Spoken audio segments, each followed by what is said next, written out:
காலபுருஷ தத்துவத்தின்படி 12ஆம் வீடு மீன ராசி, அதுக்கு அதிபதி குரு பகவான். இது ஒரு நீர் ராசி. ஆக மீனம் உபய நீர் ராசி, பெண் ராசி, ஜீவன் ராசி, இரட்டை ராசி.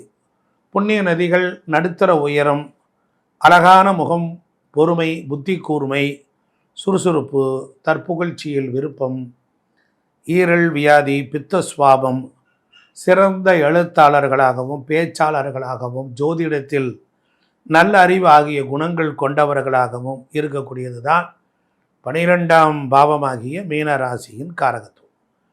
அப்போ அரசாங்க பதவி, மறைமுக பகைவர்கள், அவர்களால் ஏற்படக்கூடிய தொல்லைகள், உள்நாடு வெளிநாடு கடல் கடந்து பயணம், தூக்கம் இல்லாமை, தாம்பத்திய சுகத்தை அனுபவிக்கும் இடம். அப்போ எந்த லக்கணமாக இருந்தாலும் இதனுடைய பலன்கள். அப்போ இந்த ஜாதகருக்கு மீனராசி அன்பர்கள் பொறுத்தளவில் அவர்கள் குருவினுடைய வீடாக இருப்பதினால் குருவை போல அவர்கள் மிகச்சிறந்து விளங்குவார்கள்.